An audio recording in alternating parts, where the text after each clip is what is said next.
Welcome back to the book log, everybody. Today I am going to be talking about Seascraper by Benjamin Wood. I'm a big fan of judging books by their covers, and I gotta say, it surprisingly works out a lot of the time, including in the case of this book. I saw it on a few book lists last year because it was longlisted for the Booker Prize. I found out that it was pretty short, and a lot of people describe it as very atmospheric, all things which I tend to appreciate in books. But if I'm being honest, what really hooked me is the cover. It's just really beautiful and haunting. I love the colors. I love the simplicity. It's kind of eerie. I just thought it was cool, and so I put a hold on it at the library, where I ended up being like 90th in line and having to wait several months to pick it up. But that's all beside the point. I'm here to talk about the book itself, which I think is really great. It's a very simple story, but it's also a very effective story. It follows this 20-year-old named Thomas Flett, who is a sea scraper. He wakes up super early every day to take his horse and cart to the shoreline of Longferry, which is a small coastal English town. He spends the morning trawling the shallow waters for shrimp, which he then sells at the local market. This trade of his has been passed down through his family, specifically through his grandfather, who also earned a living this way. Thomas doesn't make a lot of money, but it's enough to support him and his mother Lillian, who lives with him. His father abandoned the family before Thomas was born. Just from the setup alone, you can kind of get the sense of the atmospheric nature of this book. It's very dreary and cold and wet,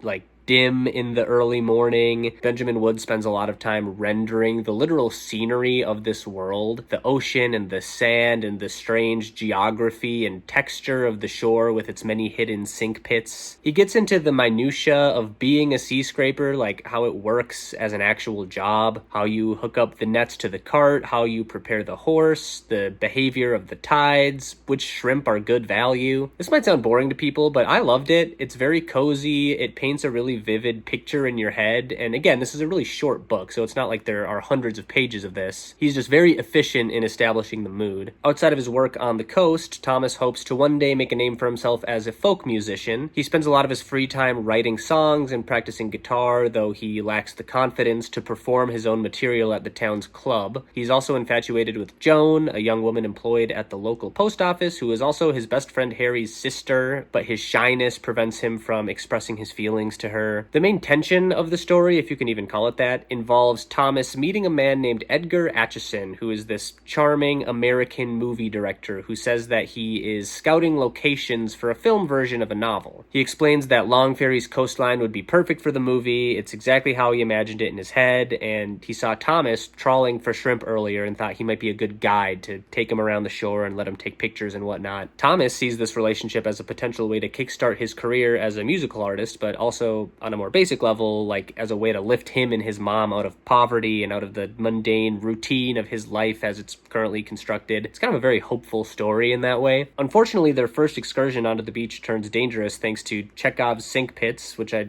briefly mentioned, which are these hidden holes in the sand that lie just beneath the surface of the shallow water, which makes them impossible to spot until you suddenly step into one, something that is explained a couple times earlier in the book. The first time they go out there, the entire beach is covered with this incredibly thick fog that causes Edgar and Thomas to lose sight of each other, and Thomas nearly dies after becoming trapped in one of the aforementioned sink pits. At this point of the story, there's a really surreal kind of dream sequence where Thomas basically has a hallucination or a vision of him being pulled out of the sand by some woman who speaks a really strange and indiscernible language before being dropped off at a rural pub where he meets his absent father, who is apparently a successful folk musician. His father teaches him how to play this folk song called Seascraper before they have a sort of bitter interaction where Thomas's father rejects him, and then the whole thing is revealed to be a dream and Thomas comes to as Edgar is pulling him to safety. I thought this whole sequence was cool because up until this point the book is very grounded and deals pretty much exclusively in normal reality. It takes a while before it's revealed that this isn't actually happening and is all in Thomas's head, and so the whole thing has this sort of surreal quality that I thought was interesting. The book has a bit of a strange ending where the next day Thomas goes to Edgar's hotel to take him out to the shore again, but when he gets there, Edgar is gone, and he's instead met by Edgar's mother, Mildred. She explains that Edgar is not the successful film director he claims to be, but actually is a very troubled man whose life unraveled after developing an addiction to Benadryl tangerine while serving in World War II. Forgot to mention this book takes place in the 60s, I think, or somewhere around there. But according to Mildred, Edgar's erratic behavior has destroyed his career, his relationships, his family, and now she kind of follows him around and cleans up his messes and pays off the people who Edgar has promised money he doesn't actually have. At first, Thomas doesn't believe this and goes out of his way to defend Edgar's honor, but eventually he witnesses firsthand the state Edgar has fallen into during withdrawal and accepts that their arrangement and that his ticket to a better life is